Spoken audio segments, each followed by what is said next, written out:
আসসালামু আলাইকুম প্রিয় শিক্ষার্থীরা, আজকে এই ভিডিওতে আমরা ডিউ ইউনিটে আসার মতো যে সার্কিটগুলা সেই সার্কিটগুলা নিয়ে আলোচনা করব। তো প্রথমে আমরা একবার ইজি থেকে ধরে ধরে একটু হার্ড লেভেল পর্যন্ত যাব এবং এখানে খুব একটা হার্ড যে প্রবলেম আসে, খুব একটা হার্ড সার্কিট আসে এমনও না। তো যেই টাইপের সার্কিটগুলো আসার সম্ভাবনা আছে সেই টাইপের আমরা 4 থেকে 5টা সার্কিট দেখব এবং এগুলো সলভ কিভাবে করে এবং এখান থেকে কিভাবে কোশ্চেন আসতে পারে এই বিষয়টা নিয়ে আমরা একটু আলোচনা করার চেষ্টা করব। এবং যে প্রবলেমগুলো একবার ডিউ এই ইউনিটে আসছে সেই প্রবলেমগুলো নিয়ে আমরা বেসিক্যালি আলোচনা করার চেষ্টা করব। সো তোমাদের যাদের সার্কিটে অনেক সমস্যা আছে এই ক্লাসটা দেখলে তোমার ডিউ এই ইউনিটের জন্য সব প্রবলেম কভার হয়ে যাবে। সো দেখো, প্রথমে টাইপ 1 এ আমরা যেই ধরনের সার্কিট, তো এই সার্কিটে তোমাকে একটা অনেক ইজি এবং একটা সিম্পল সার্কিট দিছে এবং বলছে যে 30 ওহমের মধ্য দিয়ে তোমার এই যে 30 ওহম কারেন্ট আছে, ওহম আছে, এর মধ্যে দিয়ে কি পরিমাণ বিদ্যুৎ প্রবাহিত হবে। এই কোশ্চেনটা ঢাবিতে 10-11 সালে আসছিল, 10-11 সেশনে।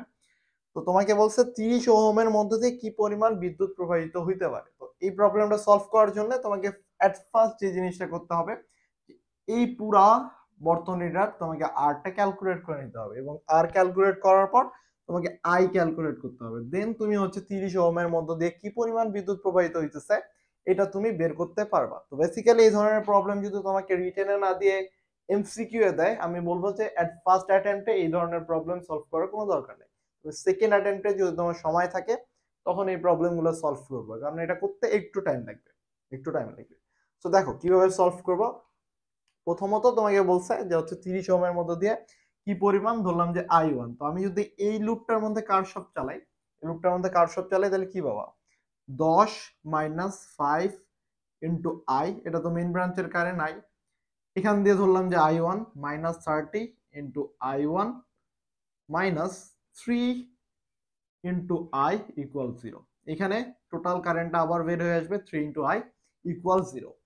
এটা হলো তুমি কারশফ যদি চালাও তাহলে তুমি এটা পাইতেছো। এখন তোমার এখানে আননোন ভ্যালু হচ্ছে আই এবং I1, আই এবং I1 হচ্ছে আননোন ভ্যালু। তো অনেকে এইদিকে আবার একটা লুপ চালানোর পরিকল্পনা করতে পারো। তো ওই লুপ চালায় আসলে তোমার কোনো একটা লাভ হবে না, কোনো লাভ নাই বা এর মধ্যে একটা লুপ চালিয়েও কোনো লাভ হবে না। বেকার 3টা ইকুয়েশন আসবে এবং এটা সলভ করা একটু প্যারা। কিভাবে করা যায়, আমি যেভাবে করতে বলবো যে তুমি আর ক্যালকুলেট করে নাও। এই দুইটা তোমার, এই দুইটা কিসে আছে? সমান্তরালে। সমান্তরালে যেহেতু আছে 30 ইন্টু 60 বা 30 প্লাস 60 ইকুয়াল হলো 20। এদের আরপি আসলো 20। তার মানে বর্তমানে তোমার বর্তনীটা দেখতে এমন, তাই না? বর্তমানে বর্তনীটা দেখতে এমন 20, 5 এবং 3। তুমি এখান থেকে আইটা ক্যালকুলেট করতে পারবা। আই ইকুয়াল 10 10 ভাগ 25 28। এটা তোমার বেসিক্যালি আই আসলো। এখন আই আসার পর তোমাকে I1 ক্যালকুলেট করতে হবে। তো তুমি এই মানটা যদি এই ইকুয়েশনে বসাই দিতে পারো, এই ইকুয়েশনে বসাই দাও, তাহলেই তো তোমার I1 ক্যালকুলেট হয়ে যেতেছে, তাই না? জাস্ট এতটুকুই। তো এই যে এই মানগুলা তোমার মনে হতে পারে ভাই এগুলো তো ক্যালকুলেটর ছাড়া পসিবল না, কিভাবে করব? তো এটা যেহেতু 10-11 সেশনে আসছিল তখন তোমার ক্যালকুলেটর ব্যবহার অ্যালাউ ছিল। তো এখন যদি দেয় ওই রকমই মান দিবে যে মানগুলো তোমার অ্যাকচুয়াল সলভ করা পসিবল ক্যালকুলেটর ছাড়া। এই টাইপের আসলে তুমি এগুলো জাস্ট বসাই দিয়ে ওইভাবে ইকুয়েশনটা রেখে I1 ক্যালকুলেট করবা যদি রিটেনে আসে। আর এমসিকিউ এ দিলে তো এই টাইপের দেওয়ার কোনো কোশ্চেনই আসে না, আর দিলে আমি বলবো ইগনোর করো, ওই ম্যাথটাকে স্কিপ করো। নেক্সট যেটা দেই, যে এই ম্যাথে বলছে আর এর মধ্য দিয়ে কত পরিমাণ তড়িৎ প্রবাহিত হয়। আর এর মধ্য দিয়ে কি পরিমাণ তড়িৎ প্রবাহিত হয়। দেখো এখানে বিদ্যুৎ গেছে, এদিক দিয়ে গেছে, এদিক দিয়ে ঘুরে এসে আবার এই আর এর মধ্য দিয়ে গেছে। তার মানে আর এর মধ্য দিয়ে আমার যে টোটাল বিদ্যুৎটা যাইতেছে সেটা কিন্তু আমার টোটাল বিদ্যুৎ প্রবাহ। দেখো আরো ভালো মন্দ লক্ষ্য করো, এখানে আমার এমন, তাই না? এবং এই পয়েন্টটা আমার আর আছে। তো আমার কারেন্টটা এই দিক দিয়ে এসে, এই দিক দিয়ে এসে, এই পয়েন্ট দিয়ে ঘুরে, এই পয়েন্ট দিয়ে ঘুরে এসে আবার এই আর এর মধ্য দিয়েই তো যাইতেছে, তাই তো? তার মানে কি টোটাল কারেন্টটাই তো আমার আর এর মধ্য দিয়ে। জাস্ট কিছু না, তুল্য রোধ বের করবা, আর তুল্য রোধ বের করে জাস্ট আই ক্যালকুলেট করলে আর এর মধ্য দিয়ে কি পরিমাণ কারেন্ট যেতেছে তুমি এটা বের করতে পারবা। এখন আমি যদি অ্যাডিশনাল একটা কোশ্চেন বলে যে আর এর মধ্যে কি পরিমাণ ভোল্টেজ ড্রপ হইতেছে, আর এর মধ্যে কি পরিমাণ ভোল্টেজ ড্রপ হইতেছে, তখন কি করবা? তখন কি করবা? আর এর মধ্যে আর এর মান তো তোমার জানা আছে 20 ইনটু আই, এতটুকুই তোমার ভোল্টেজ ড্রপ হইতেছে।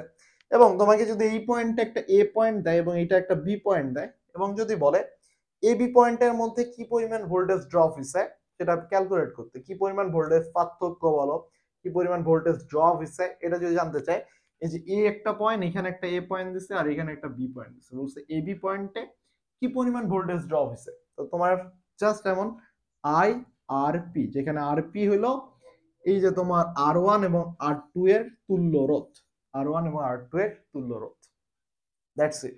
তো এখান থেকে তোমার বেসিক্যালি কি কি কোশ্চেন হইতে পারে যদি আমি বলি যে তোমার এই যে আর এর মধ্য দিয়ে, যেটা একবারে পরীক্ষায় আসছিল একবার, এরপর তোমাকে বলতে পারে এরকম একটা পয়েন্ট দিয়ে বলতে পারে এ বি পয়েন্টে কি পরিমাণ ভোল্টেজ ড্রপ হইছে, অথবা বলতে পারে আর এর মধ্যে কি পরিমাণ ভোল্টেজ ড্রপ হইছে এটা বের করো। তো এই টাইপের কোশ্চেন হইতে পারে। এরপর আমরা নেক্সট আরো কয়েকটা সার্কিট দেখি, সেগুলোতে কিভাবে সলভ করা যায় এটা নিয়ে একটু আলোচনা করি।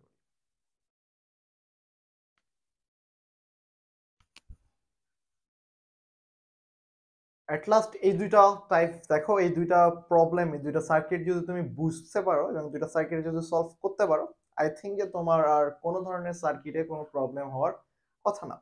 তো প্রথমেই আসি আমি এই সার্কিটটাতে একটু দেখি, এই সার্কিটটা দেখে অনেক বড় মনে হইতেছে, এতগুলা রোধ, টোটাল কতগুলা রোধ, 1 2 3 4 5 6 7 8 9, 9টা রোধ, অনেক ঘিজিবিজি লাগতেছে। তো এই সার্কিটটা আসলে সলভ করা যায় কিভাবে এবং অনেক ইজিলি এই সার্কিটটা সলভ করা যায়। তো দেখো কিভাবে সলভ করা পসিবল। এট ফার্স্ট আসি যে আমাদের প্রথমে বুঝতে হবে যে আমার কোন রোধগুলা প্যারালালে আছে এবং কোন রোধগুলা শ্রেণীতে আছে।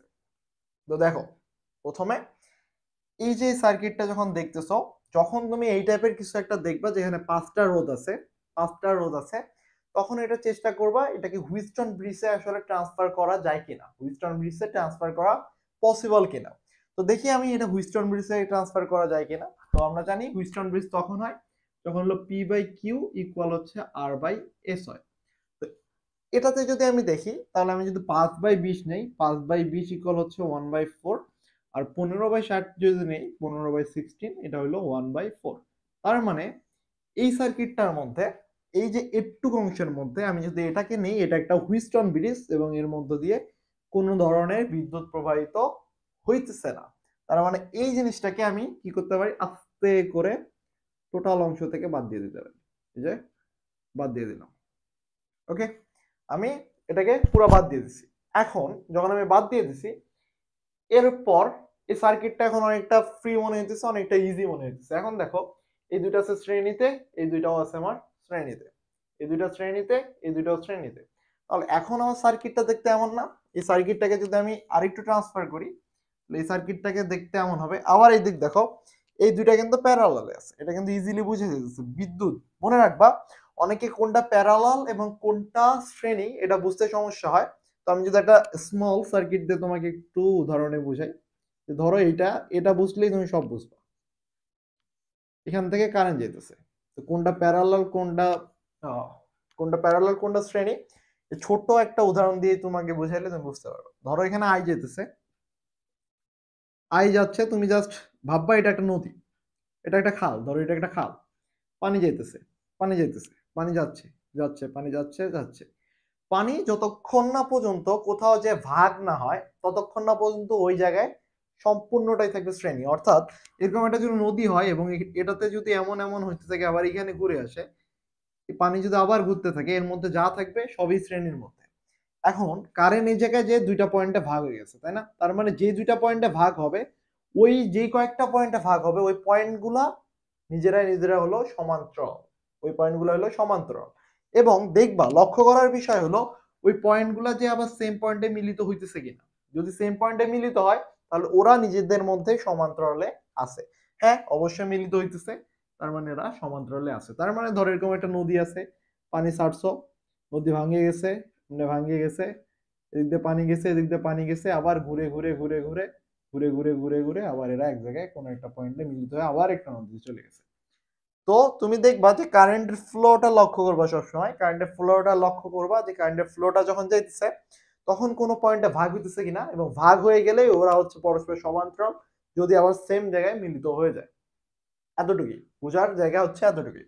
এখন যতদূর যায় যাক, এবং এর মাঝখানে যদি আরো 100টা রোধ থাকে আরো 100টা সার্কিট আছে ঘুরে এসে এই জায়গায় মিলিত হয়েছে। তো এই সার্কিটটা তুল্য রোধ যেটা সেটা এর সাথে হলো প্যারালাল। এতটুকুই বুঝতে হবে। এখন দেখো এই পয়েন্টে কি হচ্ছে, এই দুইজন হচ্ছে আমার প্যারালালে আছে, তার মানে এই দুইজনকে যদি আমি আরপি করি তাহলে এইখানে ধরলাম যে এটা হচ্ছে আরপি ওয়ান, তাই না? RP one. তো এদের করলে কত হবে? 6 গুণন 8, 6 প্লাস 8, এই তো 6 8 48 ভাগ 14, এটা করলে যা হয় তাই। তো এটা হলো আরপি ওয়ান। এরপর এই সার্কিট এখানে দেখো এইটা এবং এটা, এখানে এই দুইটা হলো শ্রেণীতে, তার মানে এটা 20 এবং এটা হলো 18। আবার দেখো এই পয়েন্টটা আবার লক্ষ্য করো, আমি কি বলছিলাম? পানি ছাড়ছো, পানি ছাড়ছো, পানি ছাড়ছো, পানি যাইতেছে, এই যে এই জায়গায় আবার মিলিত হচ্ছে, এই যে এই জায়গায় মিলিত হচ্ছে, তার মানে এরা দুইজন হলো প্যারালাল। এরা দুজন প্যারালাল। 10 গুণন 20, 10 প্লাস 20, এটা ক্যালকুলেট করলে যা হবে তাই। তার মানে হচ্ছে এটা আরেকটা আরপি টু ধরলাম, এটা হচ্ছে আরপি টু, এই বক্সে আরপি টু।